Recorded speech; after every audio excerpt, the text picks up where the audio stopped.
Remember that photograph forgotten in a drawer? The one where your eyes shine with pure joy, where your smile goes from ear to ear without reservation. Look at that child, you, radiating such natural happiness that required no effort at all. Now, look in the mirror. What happened to that person? At what moment did your laughter begin to carry the weight of reservation? When did waking up become something you fear instead of an adventure you could hardly wait to begin? That child wasn't happier because life was easier. They were happier because they hadn't yet been convinced they were unworthy of happiness. When did you start believing you needed permission to be fully alive? Children exist in a pre-reflective state of being. Without the ability to see themselves as objects in the world, to imagine how others might judge them, they remain free from the weight of self-consciousness. Have you noticed how rarely they feel awkward until someone teaches them to feel shame? Do you remember the exact moment? Perhaps not, as the transformation usually occurs gradually, almost imperceptibly. Small cuts that, over time, form a deep wound.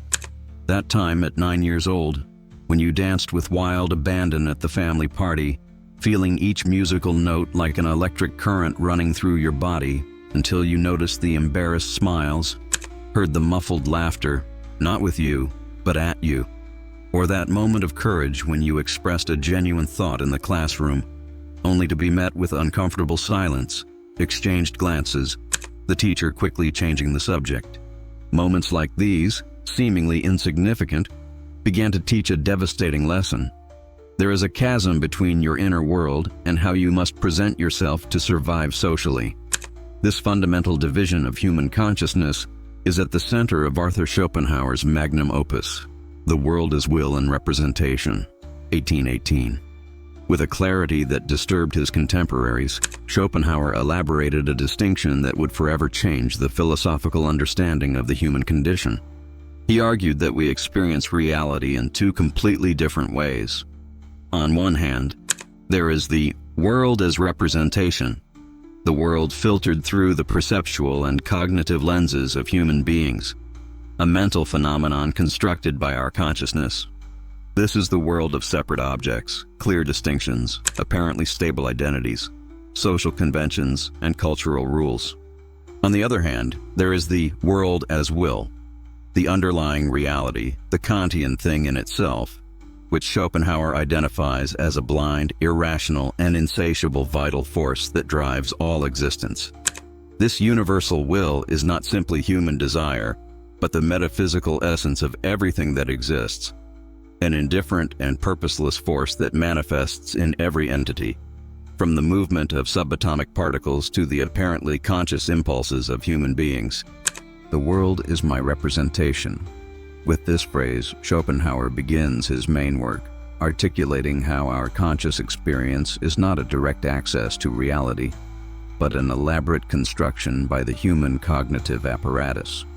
Each of us gradually learns to see the world not as it is directly experienced, but as we imagine it should be perceived, a process accelerated by socialization and education. School formalized and intensified this internal separation. Remember, be quiet. Raise your hand before speaking. This is not appropriate. That is not correct. Traditional education implemented a conditioning system that systematically rewarded conformity and punished deviation, even when that deviation represented genuine curiosity or authentic expression. A message was silently implanted. Your natural inclinations are problematic, potentially shameful, and your value as a person critically depends on your ability to suppress them in favor of external expectations. This initial division between the inner being and the external persona eventually became something even more insidious. You internalized these external judgments until they became your own inner voice. The critical teacher, the strict parent, the mocking peers became permanent residents of your consciousness, constantly evaluating your behavior even in solitude. For Schopenhauer, this is the great tragedy of human self-consciousness, developing an intellect that, although originally evolved as a tool of the will to satisfy its desires, eventually becomes capable of witnessing the insatiable and irrational nature of that same will. This inner critic, initially formed as an adaptive strategy to anticipate external criticism, now profoundly limits your ability to live authentically. It doesn't protect you from judgment as it promises. It perpetuates a fundamental disconnection from your deepest being. This internal division between who you are and who you learned you should be is the source of a peculiarly human suffering that animals, according to Schopenhauer, are spared. Human life, observed Schopenhauer with his characteristic frankness, oscillates like a pendulum between pain and boredom. It is not your fault or anomaly to feel divided and alienated. It is the inevitable condition of an awakened consciousness in a universe driven by a blind and insatiable will. You followed the script with impeccable dedication. Years of disciplined effort resulted in exactly what they promised: the prestigious university degree, the job that impresses strangers at parties, the attractive partner that your social media proudly displays, the house that signals your belonging to the right class, the car that subtly communicates your status.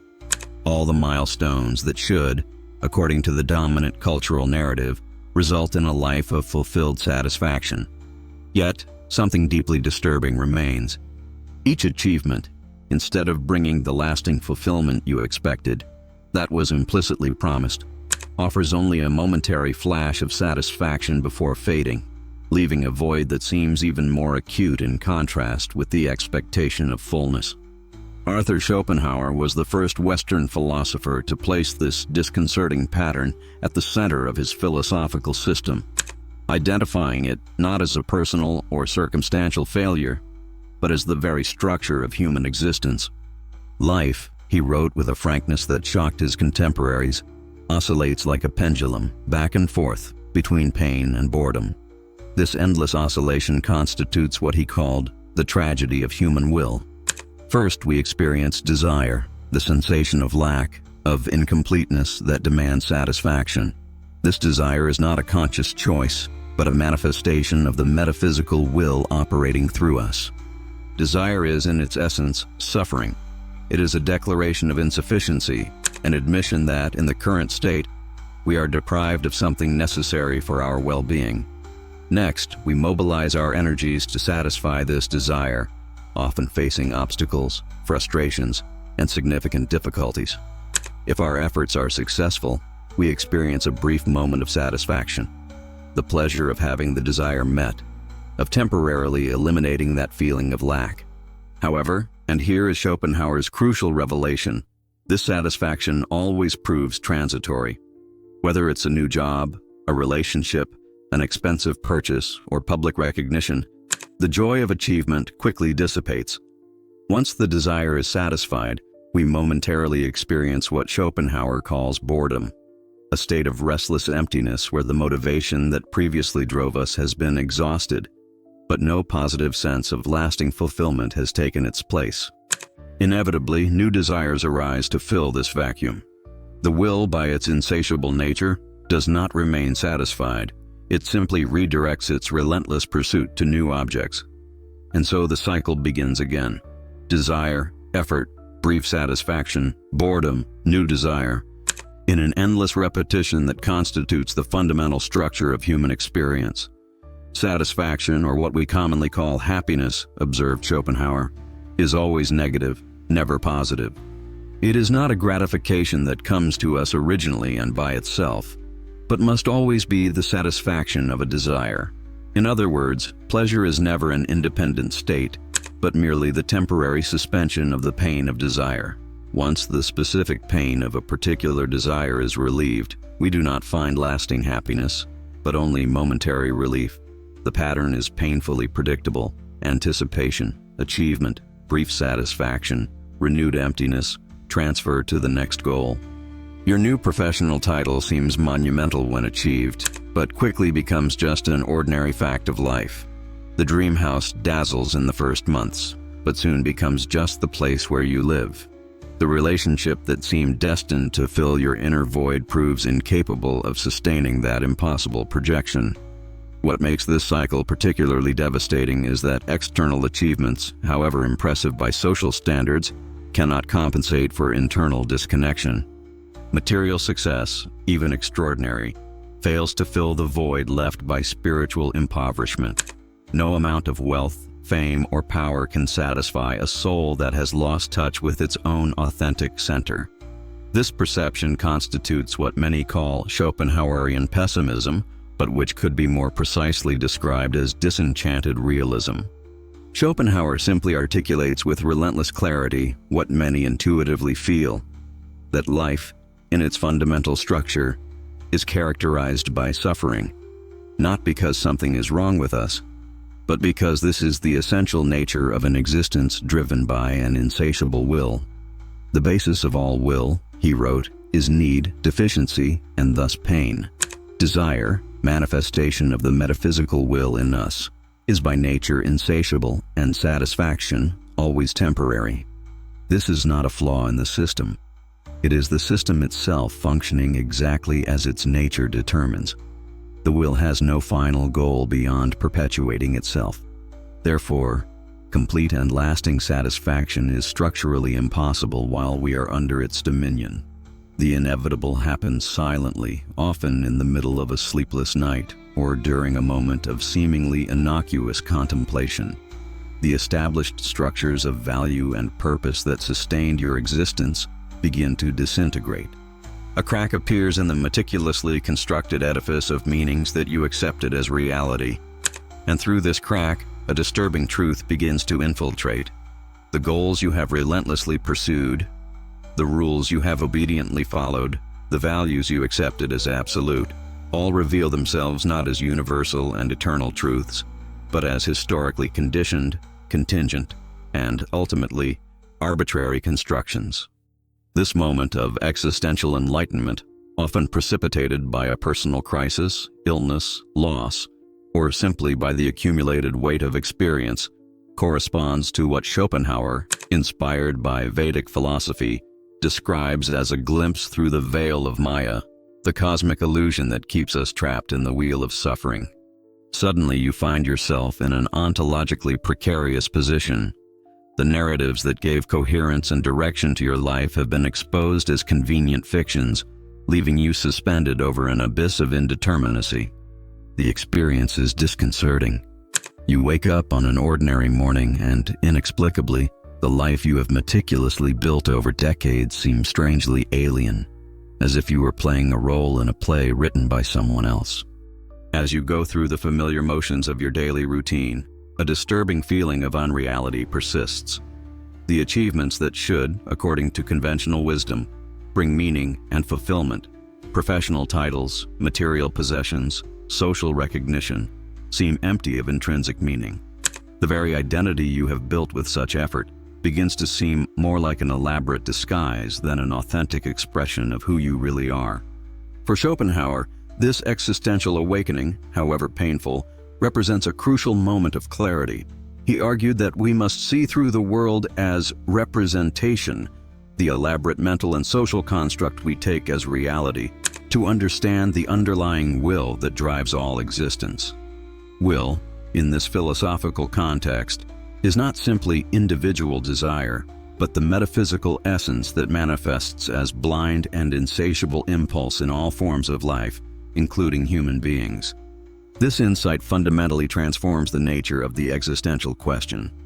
The problem is no longer, how can I succeed within the established framework, but rather, how can I free myself from the tyranny of the blind and insatiable will that operates through me and all beings, perpetuating an endless cycle of desire and suffering. In an imaginary dialogue with the Buddhist and Hindu tradition that so fascinated him, Schopenhauer might say that this moment of existential crisis represents the necessary first step on the path to liberation. It is the recognition of dukkha, suffering, as an inherent characteristic of existence conditioned by the will to live.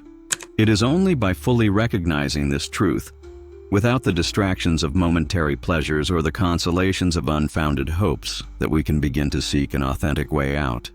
For Schopenhauer, the person who goes through this crisis of meaning without retreating to the comfort of renewed illusions is ready for a deeper understanding that separate individuality is ultimately an illusory manifestation of the universal will, and that our suffering derives largely from our identification with that apparent individuality and its insatiable desires. The journey toward authenticity, within Schopenhauer's philosophical vision, begins with a radical and potentially disturbing recognition. The desires we believe to be ours, our personal ambitions, preferences, aversions, and impulses, are, in fact, particular manifestations of the universal will operating through us. Our separate individuality, with which we identify so intensely, is largely an illusion created by the principle of individuation, the space-time filters through which human consciousness perceives reality. The journey is not about becoming someone new, but about recognizing the universal nature of the will that operates in all of us. It is understanding that our desires are not really ours, but manifestations of an impersonal cosmic force. This return begins with silence and reflection, creating space to see beyond the illusions that make up the world as representation. In a world designed to keep you perpetually distracted, choosing silent contemplation becomes a radical act. The authentic path requires developing a new relationship with desire and suffering, not eliminating them, which would be impossible, but understanding them and seeking moments of transcendence through art, compassion, and perhaps renunciation. This journey necessarily involves mourning, grieving the loss of the comfortable illusion that permanent happiness is possible.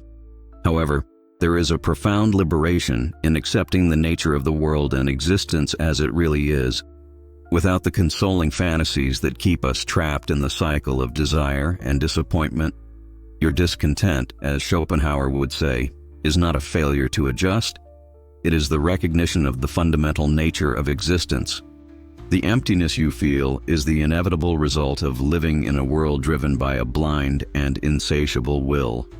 The journey back to yourself is not easy. It requires questioning assumptions you never thought to examine, facing the reality of suffering inherent in existence, and seeking moments of liberation in aesthetic experiences, compassion, and detachment. This path does not promise perpetual happiness. What it offers instead is something far more valuable: the lucidity of seeing the world as it really is, beyond illusions. There is a profound peace in accepting the nature of suffering and finding moments of transcendence amid it.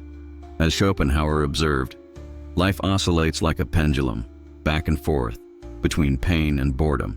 Accepting this truth is not giving up on life, but freeing it from unrealistic expectations that only increase our suffering. Will you continue seeking satisfaction where it cannot be found? Or will you accept the invitation to see beyond illusions and find moments of peace in the contemplation of beauty, in compassion for others, and in detachment from desires that can never be truly satisfied? The child you were cannot be recovered, but the clarity of vision that Schopenhauer proposes offers a deeper freedom than innocence ever could.